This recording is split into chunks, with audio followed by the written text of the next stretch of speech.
What's going on, ladies and gentlemen? Mike Huseman, John Vogel. Welcome into Gridiron Hour, or Gridiron Eve, excuse me. Getting my shows mixed up.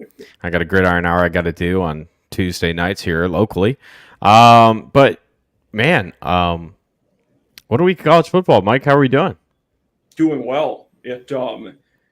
This is kind of one of the few weeks for me where I feel like we almost get lost in the games because we have coaches get fired, guys enter the transfer portal, and because we have a limited number of games, they almost take a back seat, even though they shouldn't. We had a very good week of rivalries last year. I guess we always call it rivalry week, even though some of those games got moved.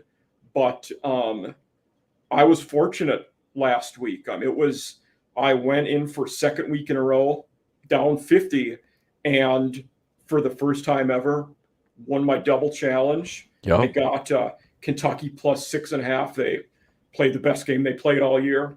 Got a win against Louisville. Mississippi State in the Egg Bowl. They held on I'm not going to say they played well. They held on and got the plus 10.5. They lost by 10. It was 17-7. So I eked in under that. And then the other two games we split on were blowouts. I was on Virginia Tech -3 against Virginia. They dominated.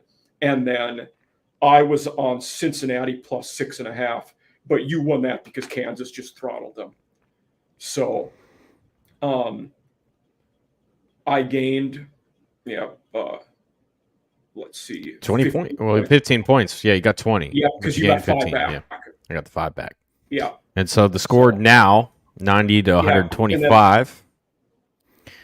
And and it was I didn't know that. I knew it was a 35 difference, but that's where we're at. And then we've obviously had a big week of coaching firings, coaching hirings. At the P5 level, the big one, Mike Elko, now at Texas A&M, Jonathan Smith at Michigan State, who then Oregon State promoted Trent Bray last night. Fran Brown, Georgia's D-backs coach, will be the new head coach at Syracuse. The big jobs kind of out there are Houston, Duke, Indiana. And then we have some small ones, Middle Tennessee in your neck of the woods. Well, for the first time in a long time. That's one thing that's confusing, I think, is did UCLA end up firing Chip Kelly or did they end up keeping him? He will be there. They did not fire him. Yeah. So the two that people were kind of waiting on were UCLA and then Baylor with Dave Aranda, both of whom will be back next year, from what we hear. It sounds like the only guy that has a chance to get fired still is Ken Wilson at Nevada. His buyout is over $1 million, but it drops by less than half after this Friday. So Nevada may just be waiting for that day. But pending, certainly there'll be openings. Guys will leave for jobs. Things will happen. But I don't know that anybody else gets fired pending a scandal, of course, other than Ken Wilson, who's in play for that, I think. Interesting stuff. San Diego State hired a head coach, did they not? Sean Lewis, former Kent State head coach who spent this year at Colorado, and he did have his introductory press conference today. I did not listen to it, but I do know that happened. Have you heard anything Middle Tennessee State-wise? I know this is not something they've done in a long time, so... No, and I think the other positive thing about that is they're not in a high-profile conference right now. Conference USA was historically bad this year, despite having 3 really good teams in it, being New Mexico State, who upset Auburn, Jacksonville State playing their first year of the FBS, and then Liberty, who's still undefeated. Yeah.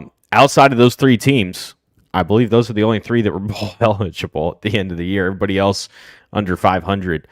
So it's very historically bad conference in the sense that Sam Houston first year didn't impress. You had a lot of this team. Well, Western Kentucky was bowl eligible. That's a mistake. They're 7-5, but after that, there's nobody. FIU was bad. You go down the list of the schools. UTEP was bad. They fired Dana Dimel as a result of that. La Tech was bad. Yeah. They were bad too, and so that was a bad conference this year. So that's probably one of the benefits for them is they know that there's not going to be a lot of attention on what they're doing. They're going to take their time, find a good candidate, and make a really good hire. Just all within the shadows. Nobody's paying attention. And to their credit, even though this year was a struggle, Stock still was a home run. He was there for 16, 17 years. 18 years, yeah. 18. Okay. I know he was the fourth longest tenured FBS coach. Ferentz, Whittingham, and Mike Gundy were the only three that had been at their school longer than he. So that's impressive. Yeah. There was talk, during the season that they were going to go a different route just because he's starting to get so old. Yeah. He's older than all of those three guys that you mentioned. And that was kind of one of the things that was starting to leak into recruiting there. It's real hard when you're an older guy and you don't know how much longer you're actually going to be there to stay. Kirk Ferentz is running into this issue a little bit now. He's second on that list, but Gundy's still going strong, and Gundy today was named Big 12 Coach of the Year. I don't agree with it, but good for him. He's done a good job. Well, who else do you give it to in that conference? I would have given it to Neil Brown because everybody. No, okay, that's a fair point. Yeah, that's a fair point. West Virginia came out guns blazing this year, and I guess they gave it to Gundy because that beginning of the season was tragically bad, and they were able to turn it around to get in the conference final. So yeah. But all right, man, we got conference championships this week. And we got 10 games to look at, and since we're taking next week off, I think we both probably need a week off on this. We'll be looking at Army-Navy a little bit early. Not a lot's going to change between now and then with that game. It's a good rivalry game, and it's going to be fun. I don't think our picks will change regardless of what information comes out between then and now. At least mine won't. So starting out with the American Conference, the AAC, we've got SMU taking on Tulane this week. Tulane's favored by 3.5. Mike, where are you going? I'm on Tulane for this one. They're at home. This game's in Yeoman Stadium, New Orleans. And the big reason for me is that Preston Stone is injured. He is out for the season. So SMU will be starting Jennings at backup quarterback. And I don't like them to go into Tulane against Michael Pratt playing his last game at home and coming out with a win especially, but even at 3.5, I think Tulane's ground game and their effectiveness at not turning the ball over will save them. I think Tulane covers this one. In maybe Willie Fritz's last game, we're hearing he has some interest from bigger schools. I don't think for him that'll get in the way of this. So I like Tulane. We had talked about Tulane a couple weeks ago because I think it was ahead of the FAU game. One of us picked them to not cover FAU, and I think we agreed, and we ended up being wrong on that one. Yeah. They covered, and then covered against UTSA last week. I cashed that one Friday afternoon. Thank you very much. Thanks. Good so I think that Tulane. They're 5-1 straight up and against the spread in home finales since 2016. Granted, that's not including conference championship titles because that's not something that they've really been accustomed to being in. That would have been, but it is the first time that I think it is the first time they're in a conference. No, second time. Last year. They were last year. Yeah, last year they had UCF come in. They were favored by 4. They won by 17. Yeah, so that was a big. They scored almost 50 in that game. I remember that. Yeah, 48-28, 45-28. Okay. Yeah, I think that Tulane looks like their offense is going. It's also a really good note about Preston Stone, who has really been a lot of the offense at SMU. Featured on QB1 for a season, by the way. So if you want to know more about Preston, that's a really good show to check out and follow him his last year senior high school. He was a good person for that. But it's been through the offense has run through Preston Stone. Yeah. If he's not there, Willie Fritz and Tulane should be able to take care of this. I'm with you. I like Tulane at 3.5. I will note for you listeners out there, this game is not a rematch. These two did not play in the regular season, so I feel like that's always good to know in these conference title games. No, it is. It is a good one because, I think with some conferences, it used to be that Big 12's an automatic rematch. Not so anymore with the new teams that are coming in there. But next one we got is ACC. Louisville taking on Florida State, and Florida State is favored by 2.5. So, Mike, Florida State, you like them on this? I don't. And ever since I was little, I've been a big Florida State fan. Nothing would give me greater pleasure than to see them win a title again. But this team without Jordan Travis is not that good. I do not think they win this game. And I will say two things, regarding their playoff status. A lot of people are talking about. If they win this game, they 100% have to be in the playoff. You cannot keep them out if you're an undefeated P5 conference champ.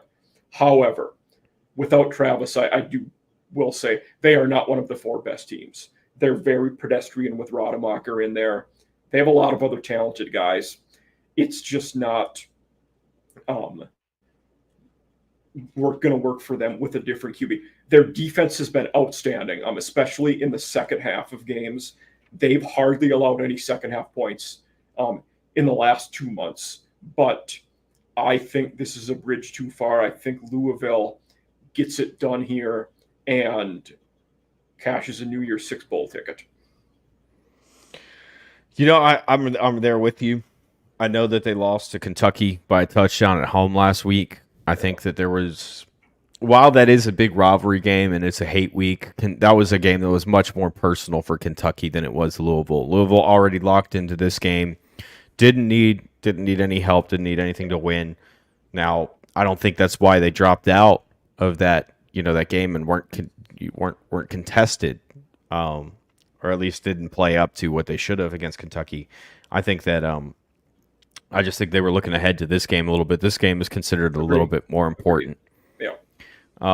So I like Louisville as well in this one. I think that the defense, for all of its woes, gets enough pressure on a quarterback, and when you have a guy that's not experienced, that causes problems. Look at the teams that they played here recently. Virginia, they win by a touchdown, put pressure on an inexperienced quarterback. Miami, brand new quarterback, Jaron Williams, gets hurt in a game, has to leave, but pressured the quarterback, kept that on him. And then Kentucky, you're playing against a team that has a very experienced quarterback. He's been played in the ACC for 4 years before he went to the SEC, started all this year. So I think that the lack of a good quarterback, a good experienced quarterback, is what's going to hurt Florida State. And Louisville's going to be able to score just enough to get by. And one of Louisville's strengths that'll help in this game on defense, they're not giving up short play. Florida State's not going to get big plays. Well, that's not an issue for Louisville. So, that's the one area they've been hurt at. So, if they're going to stop Florida State's run game, which they've been doing well, they're probably going to win. That looks good for them. Yeah, Jordan going to the Shrine Bowl. Nice. Absolute speedster. Yep, he's accepted his invite to go there. And then the guy that I've really liked that's popped out this year is Kevin Coleman. He transferred in from Jackson State. He hasn't been consistent, but when he comes on, he's a big play guy. Yeah, he kind of had a few games early that were good. Then he dipped for a while middle of the year. Then he's doing better lately. Yep, absolutely. Big Ten here, Mike. We got Iowa State versus Michigan. Michigan is favored by a whopping 23.5. Yeah, I really waffled on this game. And I thought about taking Iowa in this one, but I did decide to lean Michigan. This point spread is massive for the way Iowa plays. I mean, they want to drag you out into the deep waters and make you play their game, get you uncomfortable, force you to make a mistake first, and then they take advantage of you. The problem here is Michigan's game is too similar to Iowa's. They're going to put 6-7 guys up front, push you downhill, and let their running backs make cuts. That's not good for Iowa. So Michigan just has too much talent for me. I do think Iowa is a threat to cover this one because Michigan will know they don't need to win by any margin. They get a W, they're in the playoffs. And they could call the dogs off and put the backups in very early in this game and just run heavy and kill the clock. I'm hoping they don't do it early enough so they don't cover this one. I'm taking Michigan. And I looked at this one and immediately lean Michigan just because these two teams faced off against each other 2 years ago in the Big Ten title. Yep, they did. This was an 11-point spread. Michigan blew them out 42-3. Very similar Iowa team as well. This offense is not as good for Iowa either as it's been in recent memory. They've been decimated by injuries. Cade McNamara left early in the year. Eric Hall as well left mid-season. It's been really tough for them to move the ball. Michigan tends to turn on the Jets when they get in this conference game, and they just blow through these. The last two that they've been in, which have been the last 2 years, 42 and 43 points. I think that there's a really good chance Michigan walks in here first game with Jim Harbaugh back, and they just let everything rip, and they just run the score up because it's Michigan against everybody right now. It is, yes. Michigan very much has that siege mentality of everyone is out to get us. And I think it's the old adage for them, just because you're paranoid, it doesn't mean they're not out to get you. They are paranoid, and people are still out to get them, I think. So, yeah. But they're a good football team. I expect them to be playing for the national title in a little over a month. So they're going to get losing Zach Zinter. He was maybe the best guard in the country. He'll be out for the year. That was a big loss, but it's also a position they're extremely deep at. So, yeah, absolutely, we're in agreement there as well. No disagreements between the two of us yet. Let's get into the Big 12. This is where things maybe get a little saucy. We'll see. Oklahoma State versus Texas. Texas favored by 14.5. This one we will not be disagreeing on. I know that we're both on the Longhorns for this one, or at least I am, and I believe you are. This Texas team with Quinn Ewers back healthy again, they're a different animal. Even though Jonathan Brooks is out, they are a tough team with Ewers, and they have a lot of receiving weapons on that roster, and he just kind of makes them go. There are not many teams playing better football than them right now. D lineman Tavondre Sweat was recently named a finalist for the Outland Trophy. He'll have a good chance to win that. I think he was one of the 3 finalists, but he's a dude on the interior there. Both their edge guys, Ethan Burke is very good. That defense is just solid all around. Pete Kwiatkowski had been a semifinalist for the Broyles Assistant Coach of the Year award. He's not one of the 3 finalists, but he's a good coach. And Oklahoma State, I'm not as high on as a lot of people. I think their record comes down to circumstance a lot. They didn't beat many. They beat Oklahoma. They didn't beat many other good teams. They lost games they shouldn't have. They have figured it out at QB, and they did just start handing the ball to Ollie Gordon all the time, which was great. Yeah. It worked out well for him. But I'm still not high on him, especially against a good Texas team like this. Oklahoma State has a penchant to give up a lot of big plays, and that's where Texas will take advantage of you because they're a good home run team. Great point. If you look at the last 3 games that Oklahoma State has played defensively, they've given up 45, 30, and 34. In that span, they've played UCF, Houston, and BYU. So 3 of the bottom dwellers of the Big 12, and they couldn't hold any of them under 30 points. That's concerning if you're looking at this game from an Oklahoma State standpoint. The other thing is that BYU game, they had no business winning. No, you're right. BYU dominated that game in just about every facet of the game. It's really hard, and this is an old adage we like to say in coaching world and stuff. You know about it too, which is it's really hard to win when you're playing 11 on 17. Yeah. That's what happened to BYU last week. Whether you like it or not, there's no reason that onside kick should have been called. There were a lot of phantom calls. It definitely looked like it was we can't have Oklahoma playing Texas in the Big 12 championship game when they're both leaving for the SEC kind of deal. But they squeezed through a double overtime win, and that's why they're in this game. They don't deserve to be there. It's not going to be a close matchup as a result. This is also not a rematch as well. These teams did not face off against each other. And so I think Texas is going to hammer them. And it's going to be an exclamation point to take care of their business as they head into the playoff and hope that somebody else, a couple teams up ahead of them, take care of theirs. Yeah. Preseason Texas was one of the 4 teams I felt like would go to the playoff. And oddly enough, they're the one of my 4 who could get left out even with a win. So I had said Georgia, Michigan, Florida State, Texas, looking pretty good. I don't think they'll all make it. Florida State or Texas won't make it. But I really would love to see this Texas team in the playoff. Right now, I think they're one of the best 4 teams in the country. And unlike Florida State, they could beat those better teams right now because Ewers is back healthy and playing well. Yeah, absolutely. So no disagreement there. As we move on to Conference USA, this is a Friday night game. New Mexico State will be at Liberty going to Lynchburg, where Liberty is a 10.5-point favorite. So this is one where I am on Liberty. I like the Flames to cover this one. New Mexico State's had a heck of a season. Diego Pavia is good. He is their leading passer naturally. He's also the leading rusher with over 800 yards on the ground.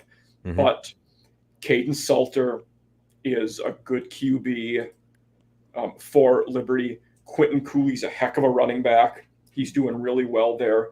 Daniel's a good receiver. Liberty has a lot of guys they can run the ball with. They're 12-0. And especially at home, I like Liberty to cover this one. I would have liked it a lot more if it was still at 9.5, even up to 10.5. I'm still going to go with them and pick Liberty to cover this one at home. This is the first rematch we've got out of the conference championship slate. This goes back to week 2. New Mexico State lost 33-17 in Lynchburg. So it's the second time they're making the trip up to Virginia this year for that trip. So the one thing that I think that's different about this game is there's 2 things. Number one, New Mexico State at the beginning of the season was a completely different team than they are now. They've gone 10-1 since that game. New Mexico State dropped their first 2, one being to UMass, one being here to Liberty.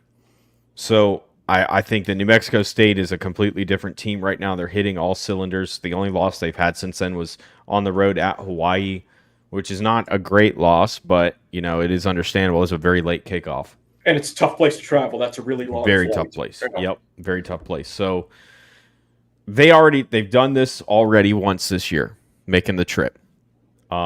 They've gone out there and done that. And so as I look at this matchup, Jerry Kill's done a great job with this team. Yeah, that's great. They beat Auburn on the road. They beat Western Kentucky on the road. They beat Louisiana Tech on the road. They got no problem coming east and taking care of business. This might be a little bit crazier. I'm challenging your pick here. Yep. I'm not just challenging. I'm double challenging. Okay. I'm going 10 on this one because I really like New Mexico State to win outright. Okay. But I'll take the line, obviously. So. Yep. Absolutely. I follow you there. Yeah. We got some action. Last game of action of the season. Doesn't that always make you sad? It does. Yes. This year, less so than most years, just because that conference was just god-awful this year. These are the only 2 decent teams in the conference, to be honest. Miami, Ohio will be facing off against Toledo. This is an early kick game Saturday morning. Yep. I believe it's on Fox. I know it's at it's in Ford Field in Detroit, so we are playing indoors in this one. And I don't think this. Well, this is a rematch. It is. It's Toledo won by 4 in the regular season. Yep, Toledo went down there on October 21st and took care of business on the road, won by 4. Yeah. So who do you like on this one? I'm picking the Red Hawks to cover this one. Okay. Mine's 7.5. So this is a tight one. Both of these teams know each other extremely well.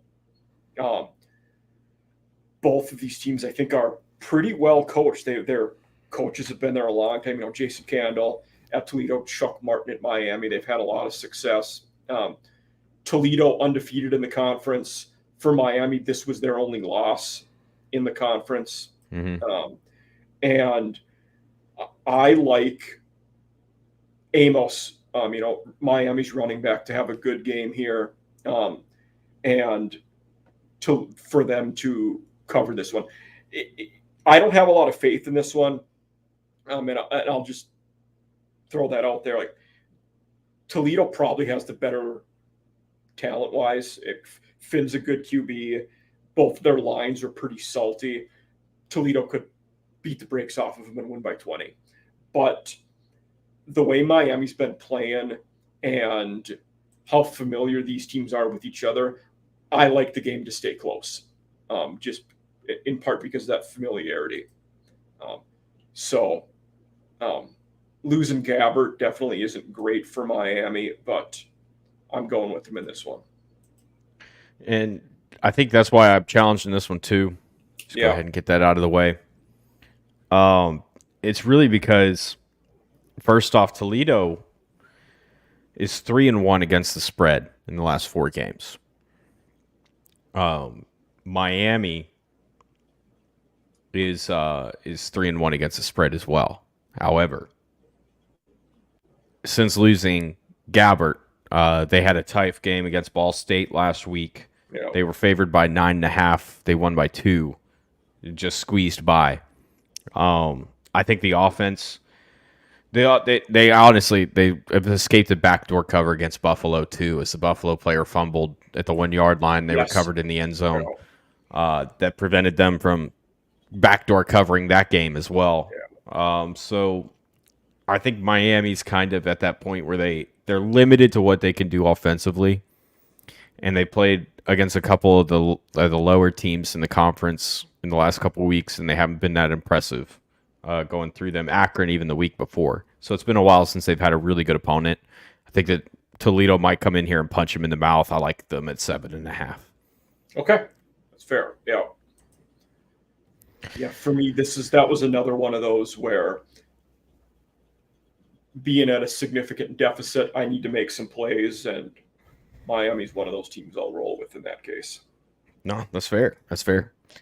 Mountain West, the computers, we had to brush the dust off of them and bring them out and figure out who was going to play in this game. The computers determined that Boise State will be traveling to UNLV.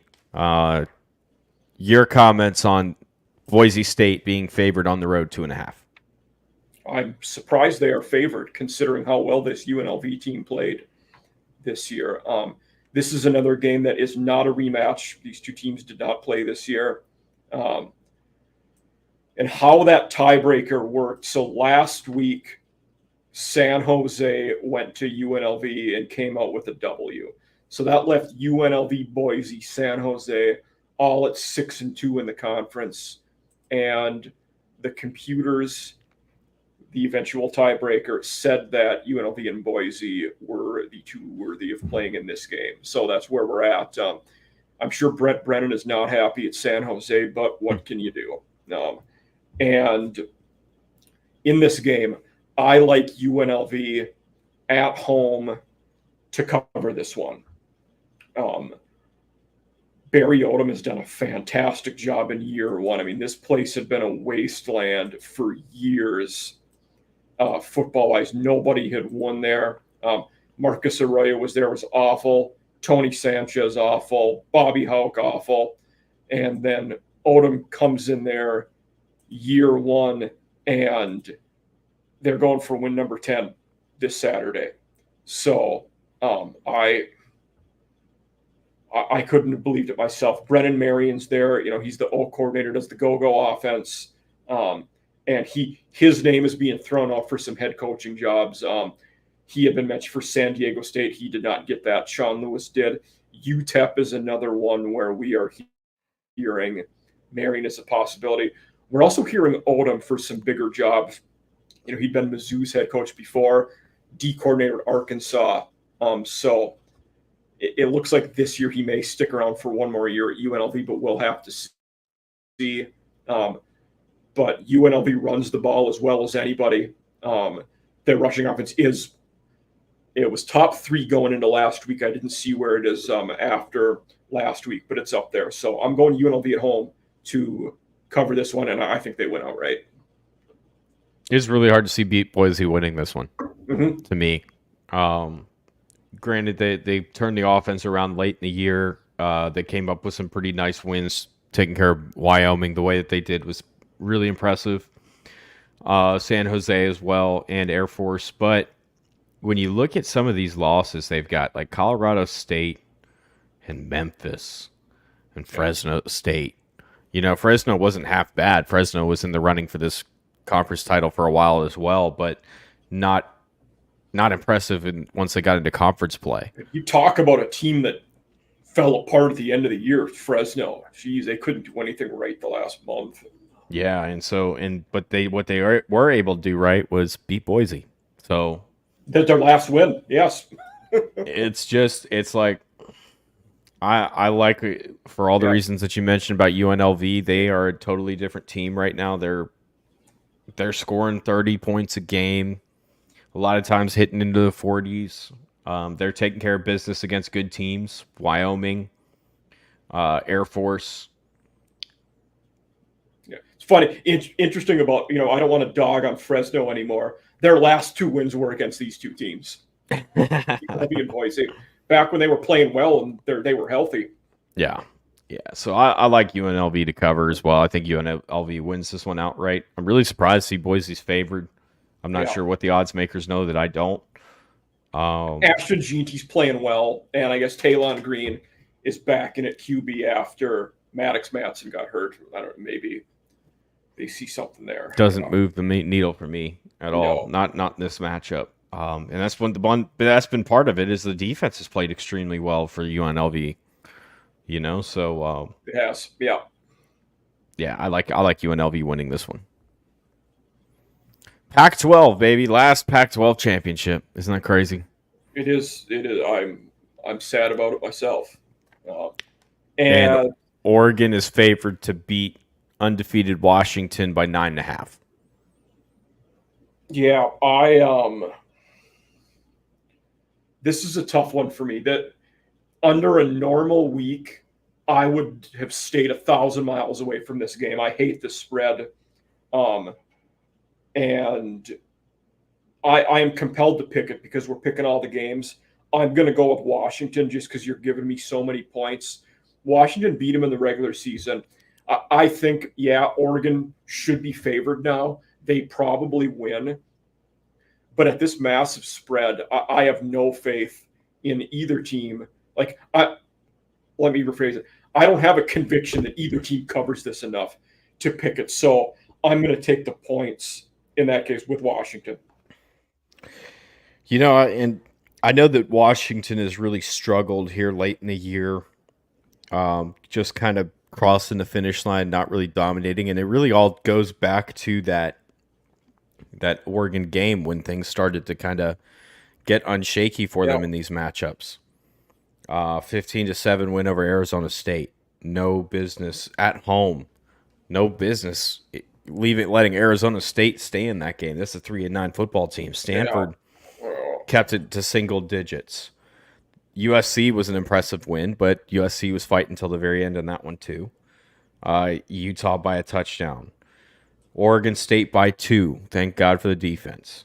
Washington State last week because of a last-second field goal to win. Yeah. Just not dominance, whereas Oregon's been on the absolute opposite trend of that. They've been dominating who they beat. Scoring a lot of points, playing really well. But the one thing that we saw last time these teams matched up against each other, game also being held in Las Vegas. So I believe they're playing Friday night, and then UNLV will be playing on the field the following afternoon. Yes, because UNLV is playing this game at Allegiant, not at their home stadium on campus. That you were correct about that. Yeah. So, well, wasn't UNLV's been playing all their games in Allegiant, I thought, this year. I thought they played them half and half, but I could be wrong about that. Yeah. Okay. I'm not sure either. Yeah. But yeah, when you look at Oregon, I mean, they destroyed Oregon State, took care of business in that rivalry game, destroyed Arizona State. USC kind of came back in late, but that was a dominant performance by them. 36-27, destroyed Cal, destroyed Utah. So when you look at the just common opponents, Oregon is a much better team. But we saw these two matched up earlier this year. And Washington's defense neutralizes what Oregon wants to do really well. So I think that Washington probably covers 9.5. I'm right there with you. It's probably not a game I'm going to put any money on this weekend, personally. Yeah. I'm going to let that one sit, and I'm going to take care of my own. And that's not one of my own right there. SEC, Mike, we got Alabama playing Georgia. We've never seen this matchup before, have we?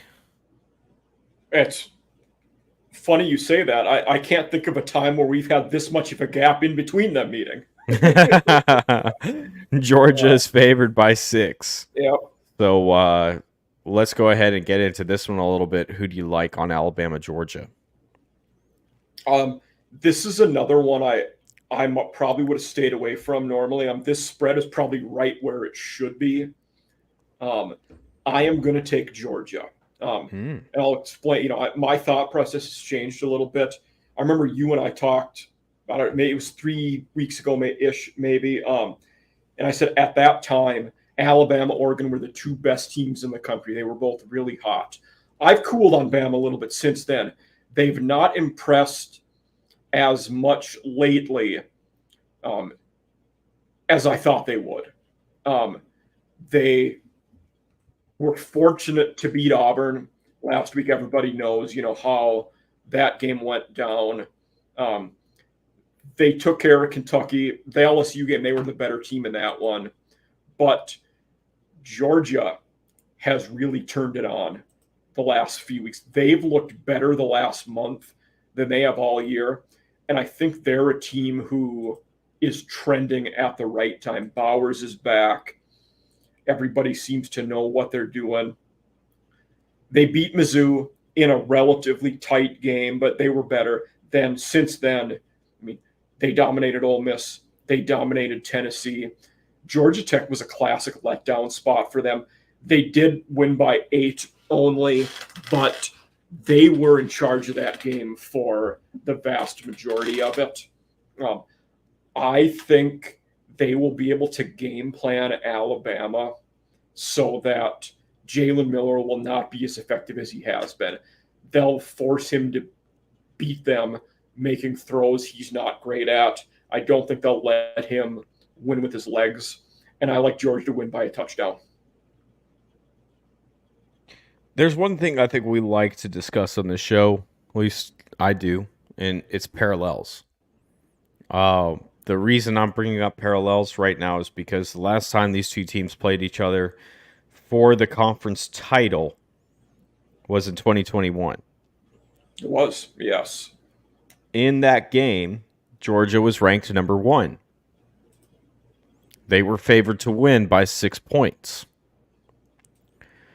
And they were also on a roll where nobody knew how to beat this defense because they looked like they were tightening down. Georgia, leading up to that game, actually blew out and shut out Georgia Tech 45-0, beat Tennessee 41-17, beat Mizzou 43-6, beat Florida 34-7. While their defense has been really good this year, Georgia's, it's definitely taken a step back. Absolutely. Yes. It's not the single digit, very under 2 touchdown type defense. This defense has given up 2 touchdowns pretty consistently throughout the year. 20 to Florida, 21 to Mizzou, 17 to Ole Miss. Their pass D is still elite and really good. Statistically, they're not nearly as good at run D as they were the last 2 years. And that's why I think Alabama wins this game outright. Challenging Hughes. Okay. Because I think Alabama, in that game that they played 2 years ago in this exact same matchup, Georgia being number 1 in the country, 6-point spread, Alabama won by 17. Alabama had a Heisman winner on their roster that year. Who says anything about Jalen Milroe? He's not that good. I don't know. He's not a Heisman winner. Young was the best player in the country that year. No. Young absolutely was. Yeah. But I think Milroe is on his way. He's going to be a Heisman favorite next year. He's way better now than I thought he would be in September. Absolutely, I'll give him that. Yeah. No, and to Tommy Rees and Nick Saban's credit, they have found how to tailor the offense to him to make them effective. Yeah, so I think that they're going to continue that here. I think that they're going to be able to run the ball really well. They're going to be able to control this game. And where Georgia's going to struggle, Georgia's been really good on the offensively because of the passing game. Carson Beck getting involved, throwing the ball around to receivers. He's going to be missing, I think, Ra Thomas to this weekend as well. So there's that seemed to hurt the offense last week against Georgia Tech for all those reasons. Yeah, I think Alabama wins this game outright. Beck's another guy that will be in the Heisman discussion next year, probably. Absolutely. Yeah, he looks awesome. Yeah. He might be. He's honestly, we're going to be talking about him as a potential first overall pick. Is what we're going to be talking about him. I don't know if he goes that high, but yeah, he's going to be up there. Yeah. Sun Belt, baby. Sun Belt. This has been one of the deepest conferences in all of college football, especially in the group of 5. As 12 of 14 teams bowl eligible. Yep. And like 10 of them are 6-6. Including the Herd. Yep. Yeah. So 12 eligible teams this year going to bowl games. Sun Belt, very competitive. Now, honestly, we both know this is not the real conference championship game. The real conference championship game would have had James Madison, who's had an 11-1 season, been absolutely outstanding. But due to FBS bylines and regulations, they are deemed ineligible for this. So Appalachian State will instead travel to Troy, where Troy is favored by 6.5. Appalachian State's one of the teams this year I will 100% eat crow on, like I just said with Jalen Milroe. They were not a good team early in the year. They had struggled a lot, and they had early season. They lost to North Carolina in a close one, but they lost to Wyoming. They lost to Coastal. They lost to OD. They started 1-2 in the conference. Yeah, and they've not lost since.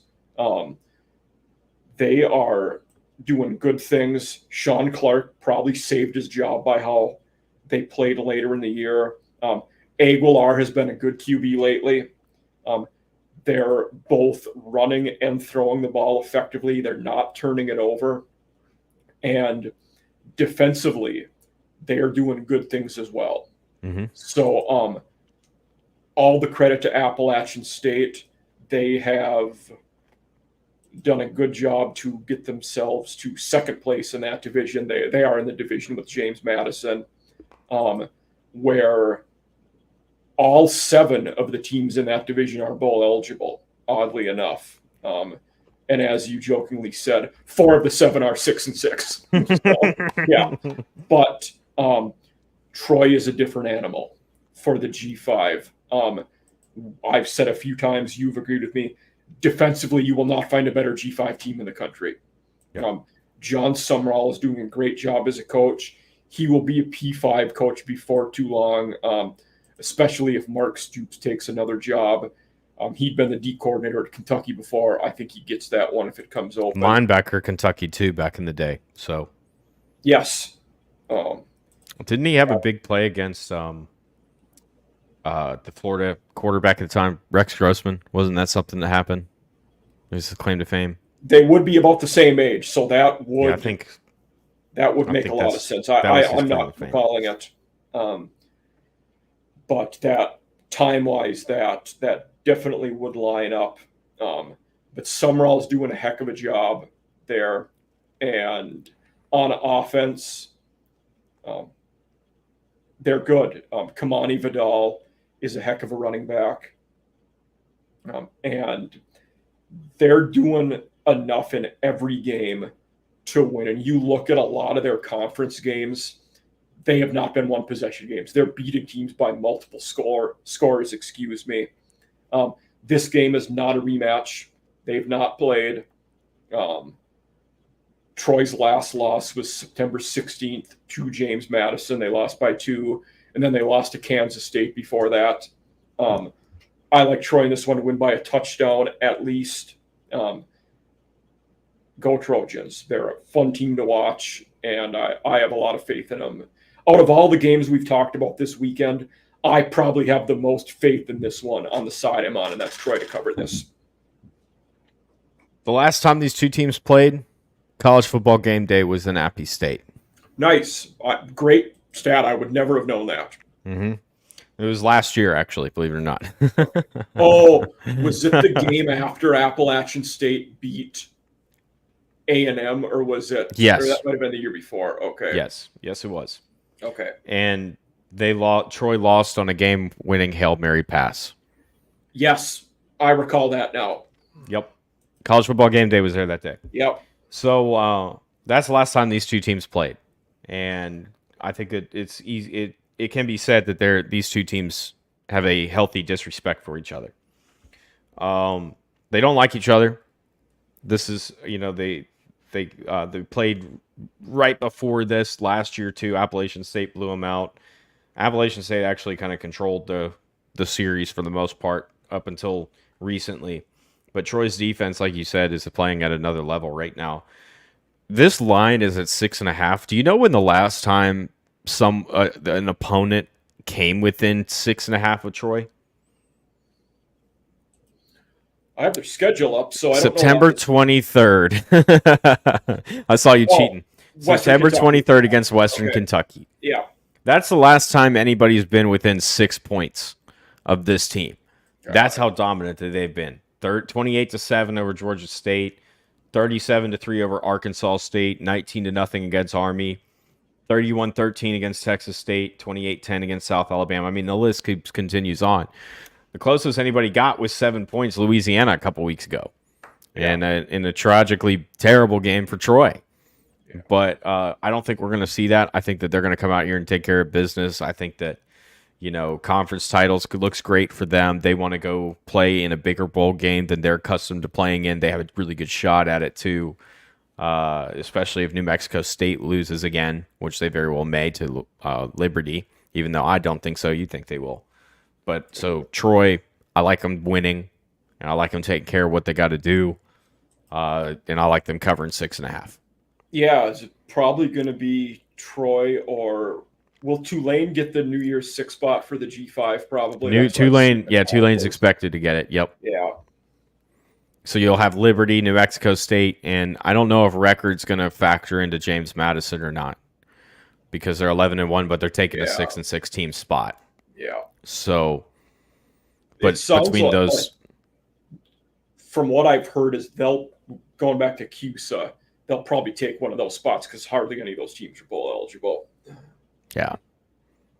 Which would suck. It's going to give James Madison an absolute, annihilation coming up is what they're going to hand out. No. Oh, and then Toledo will be in the running too. They're up there. And they've had a really good year. MAC champ will probably go to the quick lane just because they always put the MAC champ in Detroit because none of those conference teams travel. So it's the spot where you can get the most of their fans there. Yep. We got a bonus game this week. Whoever wins the MAC will probably have 2 games in a row at Ford Field, is what they're saying. Oh, nice. Yeah. Okay. We got a bonus game this week. We will not be on here next week, so we're taking care of this now. Army versus Navy. And as everybody knows, this is a big game for me. I think it's a big game for you too, isn't it? It's a big game for America. Yeah. It's a huge day in America when these two teams will be playing on my birthday this year, ironically. And Army is favored by 2.5. That your birthday is that December 10th, 11th, 9th. Okay. Yep. They change venue this game. I feel like we've typically seated in Baltimore, Philadelphia before that. Foxborough this year in the Patriots Stadium, Gillette. So that's always fun. There's always a lot of pageantry in this one. I do like the Black Knights and Coach Munkin to come out with the victory in this one. They are an interesting team. They won a few games, then they lost a bunch of games, then they've won a few games coming into this point. So they are a team of streaks this year. They will, despite being 5-6, they will not go to a bowl game this year, even if they win. 2 of their wins were against FCS teams. They got the waiver to do that last year. I don't even know if they tried to do it this year, but they're not going to be in a bowl game this year. And this Navy team, also 5-6, I don't think they're nearly as good though. They're just not doing many things right. I'm amazed. I actually give Brian Newberry a lot of credit for even getting 5 wins. His roster was god awful, and with the new option regulations and rules coming in with the cut blocking and so on, I mean, it really neutered the triple option teams. But credit to Newberry. I still like Army to cover in this one and win. So, interesting footnote here to add about this game is that this will be the last time the two teams are matching as out-of-conference opponents. Yes. Next year, Army will be joining the American Conference, and this will be a conference game, which will bring even more meaning and even more impact to it. They also said they're not going to change the date. It'll always be the week after the conference finals. So the conference is not going to change that either. Are we going to ever have a scenario where they play for the conference title, then as a non-con game the following week? Like it could happen in theory. It could in theory. Yeah. Because the game they play each other will be a non-con game. It will not be one of their scheduled conference games. I know that. Mm-hmm. Yeah. Yep. So, but interesting. It's just that's going to help with Army scheduling, so they don't have this waiver deal next year with the 2 FCS teams. Yes. So it's going to help them on that regard. But anyways, now I agree with you, obviously, because for all the reasons that you listed, and on top of the fact that I am Army, and I cannot be caught dead saying that Navy has a chance to beat Army. They don't. Go Army. Beat Navy. Yeah, and did you see the unis that came out for this? I did. Yes, very nice. I like how Army's looks awesome. They're both doing the colors too, which is cool. Navy has the navy blue ones. Yep. Army's got the 3rd Infantry Division. Okay, I didn't know that, but I know the color. Yeah. This will be the 124th meeting between these two teams. For those of you out there, Navy does hold a slim lead, 62-54, with 7 ties mixed in. But I'm all about the Black Knights in this one. So is John. So that's where we're at. And here's the other thing too to add to that is Jeff Monken just got a contract extension. Oh, good for him. I'm ashamed I didn't know that. That is awesome. Yep. Yes, he did, because guess what? They're playing really well right now. That's why they got it. So. Oh, he's a fantastic coach. Yeah, he's done a great job. They're lucky to have him. This is year 10 for him there, and he took over a poor team, and they've not had a losing record since before COVID. So he's doing well. They lost 14 straight to the midshipmen from 2002 to 2015. That's where Navy picked up the lead. Okay. And this series has gone, the Black Knights have won 5 of the last 7 meetings since then. Nice. Okay. Interesting. So Monken, all time against Navy right now, is 5-4. Okay. Do you know when they both join when Army joins the conference next year, this game will still be a non-con game? Are they going to keep it neutral site, or are they going to consider doing campus? Oh, it's going to be a neutral site. Okay. I feel like it would be cool to do it on the campuses, but I feel that way about like Florida, Georgia. Most of them, I think it would be cool to do it on campuses. For these two, I get it. Like it makes sense why they do it this they're way. going to hang on. Army Navy future location schedule. I saw this toward the beginning of the year. Um so this year, as you mentioned, Gillette Stadium. Next year they'll be at FedEx Field. So Oh, home of the okay. Washington Redskins Yeah. or Commanders, excuse me. You can Then call there'll them that. be Yeah. WT Bank Stadium and so Ravens, MetLife Stadium in 2026, and then Lincoln Financial Field in 2027. So they're kind of starting this rotation through the big eastern cities, the Yeah. historical cities of America, between Yeah. Baltimore, Boston, Washington D.C., Philadelphia, and New York. So Makes sense. mhm. Think they'd ever go further south, like to Charlotte, or do you think they'll stay? Will that DC Baltimore be the furthest south they'll go? I think that's as far as they'll go. Okay. I almost Because wonder. what's the historical significance from a think American Revolution time frame with Yeah, Charlotte? that's fair. Yeah. I almost wonder because of the large military presence, if they would ever do it in San Antonio, because you see Army frequently does games there, but Hmm. Navy wise, it is.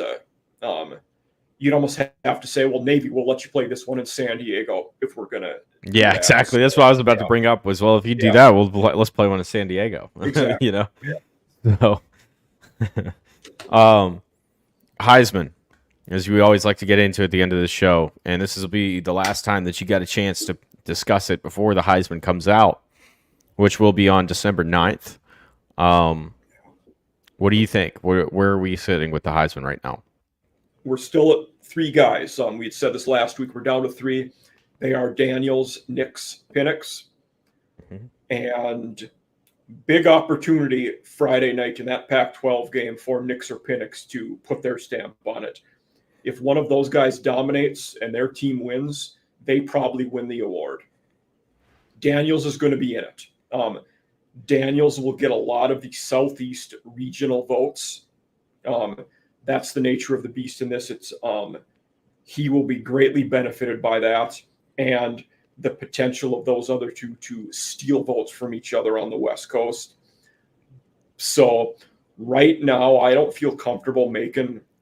If I wouldn't bet my own money on a winner right now. If I had to bet, I'd probably pick Daniels, but Mhm. that could change a lot Friday because he's sitting at home while these two teams will be playing in front of everybody Friday night for a chance to go to the playoffs. Right. And a dominating win by one of those two probably is enough to get it done. I'd give if I had a vote. I think I said this last week too. If I had a vote, I'm giving it to Daniels. Daniels is my right in Yeah. number one because what he's done this year at LSU, what he's done and I think he gets some people are going to penalize him because he didn't have a good defense. The defense was one of the worst in the SEC, but he went toe to toe with a lot of teams and put up some gaudy stats and did some crazy things that nobody else in the country's doing. So I'd give it to Daniels. Also, I'm also a Southeastern guy, so that might also have something to do with it.